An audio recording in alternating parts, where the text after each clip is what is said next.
12월 23일 시장이 크리스마스 선물이라도 주듯이 현재 LG전자가 1시 반쯤에 가격 제한폭까지 올라왔습니다. 와, 이게 말이 되나 싶을 정도로 요즘 시장이 관계의 끝을 보여주다 보니까 거래대금만 붙었다 하면 시가총액 상관없이 이렇게 급등을 시켜버립니다. 제가 어제 장 끝나고 올려드린 영상에 이제 고점에서 음봉이 떴다 보니까 관심 종목들 전부 다 갈아엎고서 거래대금이 많이 몰리는 종목 위주로만 매매를 한다고 했었습니다. 코스닥 지금 변동성 보시면 오전에 1%까지 올라갔다가 마이너스 1%까지 수직으로 빠졌습니다. 고점 대비 마이너스 2%가 아무렇지 않게 빠지며 또다시 반등해서 거래가 되고 있고 또 쉬지 않고 오후장에 빠지고 있습니다. 오직 외국인의 의지에 따라서 움직이기 때문에 최근에 많은 종목들이 시세가 나온 지금 어떻게 될지 알 수도 없고 고점에서 추가 상승이 나올 거란 보장이 없어서 지금 시장은 이렇게 거래대금이 집중되는 종목들, 이건 매일매일 종목들이 번갈아 가면서 나오기 때문에 종목을 곡정할 필요는 없습니다. 그냥 장중에 부지런하게 이 거래대금만 체크하고 있으면 갑자기 평소에 움직이지도 않던 종목이 거래대금이 크게 몰리는 것을 잡아낼 수가 있습니다. 오늘 LG전자도 그랬으며, 예전 같으면은 1년 전까지만 하더라도 이런 종목들 하루에 5%도 올라가기 힘든 초대형주들인데 요즘에 거래만 붙었다 하면은 말도 안 되게 움직이고 있습니다. 최근에는 대형주가 한국전력이 상승이 나왔으며 한국전력 같은 경우에도 하루에 15%가 오를 만큼 엄청난 지금 변동성을 보여주고 있습니다. 지금 LG전자뿐만 아니라 우선주 상한가에 또 다른 LG그룹주들도 20%씩 강력한 상승이 나오고 있는 상황입니다. 보시다시피 LG이노텍 VI 발동횟수 2번, 그리고 LG도 2번, 이런 식으로 LG그룹주들이 크게 상승이 나오고 있습니다. 지금 시장을 보면은 전체적으로 말도 안 되게 많이 올랐으며 지금 고점에서 위협적인 음봉이 나오고 오직 외국인들의 의지에 달린 시장이기 때문에 시세가 나올 만큼 나오고 신고가 갈아엎은 종목들, 신고가 찍은 상태에서 거래량이 끊기고 있는 종목들을 조심하셔야 됩니다. 차라리 이렇게 매일매일 시세가 나오는 종목들을 찾아서 공략을 한다면 조금 더 확률이 올라갈 수가 있습니다. 항상 말씀드리지만 기다리다 보면은 이렇게 시장은 엄청난 기회를 안겨주곤 합니다. LG전자 같은 경우에는 몇 년에 한 번 나올까 말까 하는 기회로 예전에 상한가 15% 시절에 LG 디스플레이인가 LG U 플러스인가 LG전자인가 아무튼 LG 관련된 거 그때 상한가를 간 거 보고서 그 이후로 제대로 움직인 기억이 없는데, 이 LG전자가 적극적으로 움직인 것은 재료도 재료지만 거래대금만 있다면 진짜 그 종목을 작정하고 올리겠다는 시장의 의지를 보여주고 있습니다. 저도 LG전자 같은 경우에 우선 이 LG전자가 단순 거래대금만 올라오면서 이게 10만원 근처가 아니었으면 저도 장 초반에 잡지를 못했습니다.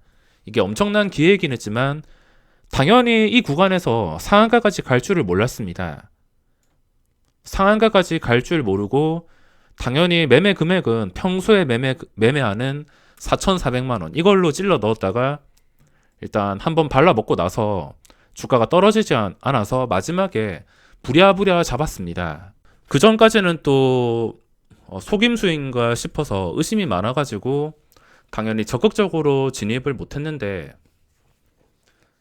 그 뒤에 이 엄청난 거래량이 유지가 되는 거 보니까 당연히 이 종목을 오늘 단타로서 공략을 할 수밖에 없었습니다. 게다가 그전 고점 다 뚫어주었고 역사적 신고가는 아니지만 몇 년 전에 좀 높았던 가격, 제가 2018년 3월 이때도 LG전자를 매매한 기억이 있는데 이때 10만원 돌파할 때 저는 항상 호가 단위가 변하는 종목은 항상 보고 있습니다. 어떤 종목이 호가 단위가 변할 때 항상 제가 보고 있다고 생각을 하시면 되며 뭐 LG전자도 마찬가지입니다. 이때 10만원 돌파하기 직전에 한 9만 몇천 원부터 계속 보고 있다가 여러 번 공략을 했으며 지금도 마찬가지로 공략을 하게 되었는데 그전 고점까지 다 뚫어주었습니다. 그전 고점이 11만 4,500원. 저번과 다른 점이 있다면 거래량이 비교도 안 될 만큼 많이 나왔습니다. 지금 중요한 것은 시장에서 이런 거래대금이 나오면은 이게 시가총액이 얼마든 간에 무조건 끌어올린다는 겁니다. 최근에 뭐 셀트리온 시가총액이 40조 원이 넘는데 하루에 25%까지 올렸습니다. 그리고 한국전력 이것도 최근에 보시면은 하루에 10% 오른 다음에 그 다음 날도 이어서 하루에 15%가 올랐습니다. 그만큼 지금 거래대금이나 수급이 좀 크게 붙었다 하면은 대형주 쪽에서 적극적인 반응이 나올 수 있습니다. LG전자 지금 놓치신 분들은 제가 고점에 따라 들어가라고 말씀을 드리진 못하겠고 어차피 이런 종목은 시장에서 계속 나옵니다. 지금 10%도 아니고 20%도 아니고 상한가에 거래가 되고 있는 상태인데 이거를 무작정 고점 매수하라고 제가 말씀을 드리진 못할 것 같으며 어차피 시장에서 이렇게 거래대금만 체크하고 있으면 하락장이라 하더라도 종목은 나옵니다. 어제 하락장일 때 고바이오랩이라든지 천랩이라든지 종목들은 항상 나왔습니다.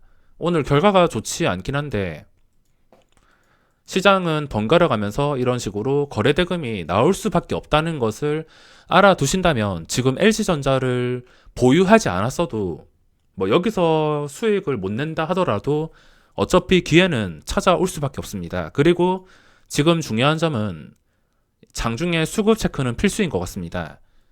LG전자가 제대로 급등하기 시작했던 게 첫 번째 수급이 뜨고 급등한 것 같습니다. 첫 번째가 아니라 11시 5분 수급. 11시 5분에 기관 투자자 쪽에서 좀 적극적으로 산다는 추정치가 떴는데 뭐 저는 그 전부터 10만원 돌파하기 직전부터 원래 보고 있던 종목이라 원래 관심 종목에 있던 종목이라 좀 빠르게 대응을 할 수 있었는데 이게 본격적으로 오르기 시작한 게 보시면은 11시 5분입니다. 수급 뜨자마자 10만원 돌파해서 그냥 끝까지 오르기 시작합니다. 그리고 지금 1시 25분에 뜬 추정치 보시면 기관 쪽에서 그냥 작정하고 쓸어 담았습니다. 투신 쪽에서 34만 주. 물론 추정치라서 투신이나 사모펀드 합쳐진 물량일 것이고 보험, 연기금 많은 기관 쪽에서 수급이 들어왔습니다. 상세 수급을 보시면 순매수가 50만 주, 매도 나온 것은 투신 16만 주, 연기금 20만 주. 그래도 순매수가 훨씬 더 많기 때문에 이 기관들의 작정하고 나온 순매수 때문에 주가가 이렇게 상한가에 닫혀버렸습니다. 자, 지금 앞으로 중요하게 생각하셔야 될 것은 지수가 어디로 튈지 알 수가 없으며 하락으로 변동성이 많이 나온 상태에서 오직 외국인의 의지로만 움직이는 시장입니다. 코스닥에서 외국인들이 또 묻지마 바이오 매수 들어간다면 수직으로 반등 나오는 것이고 매수하는 척하다가 매도가 나온다면은 결국에 지수는 올라가기 힘든 채 이런 식으로 하락으로 변동성이 커질 수밖에 없습니다. 뭐 외국인들이 어떻게 할지는 저도 모르기 때문에 이걸 예측하는 것은 바보 같은 짓이며 외국인들만 알 수가 있습니다. 그래서 지수 예측은 당연히 하지 않을 것이며 지금 중요하게 생각하셔야 될 것은 항상 장중에 거래대금을 체크하셔야 됩니다. 뭐 신고가 종목도 좋긴 하지만 한번 양봉 나오고 나서 그 다음날에 또 어떻게 될지 알 수가 없는 시장에 매일매일 종목들은 이렇게 번갈아 가면서 나옵니다. 어제는 고바이오랩 거래대금 7천억 원, 그리고 오늘은 LG전자. 이게 하루 거래대금이 많이 나왔기 때문에 그 다음에도 며칠 동안 이어지긴 하겠지만 뭐 이게 끝나는 순간이나 끝나지 않고 또 다음 날에 새로운 종목이 나올 것입니다. 현대약품도 어제 시세가 나왔습니다. 이게 시장 상관없이 하락장이든 뭐 상승장이든 간에 지금 증시의 거래대금이 크게 유지가 되고 있어서 시장에서 돈이 몰리는 종목에 집중을 한다면 뭐 첫 상승을 잡아내서 하루 이틀 스윙으로 끌고 가거나 당일 수익을 챙기는 방법으로 좀 안전하게 매매를 할 수가 있습니다. 어째 되었든 간에 거래가 몰리는 종목에서 확실하게 매매를 하는 것이기 때문에 변동성은 무조건 나올 수밖에 없습니다. 그리고 예탁금도 지금 60조 원 이상, 시장에서 돈은 정말 많기 때문에 거래대금만 제대로 몰리고 또 그 거래대금이 몰렸을 때 뭐 기관의 수급이 좋거나 외국인의 수급이 좋거나 아니면은 차트가 너무 예뻐서 그전 고점을 돌파하는 이런 돌파형 차트일 때는 그 거래대금과 함께 변동성이 좀 단기간에 적극적으로 나올 수가 있습니다. 물론 적극적으로 하루 이틀 나온다 하더라도 그 뒤에는 끝까지 오를지 알 수 없습니다. 몰릴 때만 이런 식으로 시세가 나온 다음에 그 뒤에 이렇게 하락이 나오거나 제자리로 돌아가는 경우도 있어서 진짜 초기에 잡는 게 아니라면은 뭐 LG전자도 마찬가지, 무작정 고점에 잡는 것은 또 위험할 수가 있습니다. 주의해야 될 것들만 주의하고 매일 시장에 맞춰서 대응한다면 기회는 항상 찾아오기 때문에 이런 LG전자 같은 종목들 뭐 올해뿐만 아니라 1월 돼서도 충분히 많은 종목들이 이 거래대금 상위에 쏟아질 것입니다.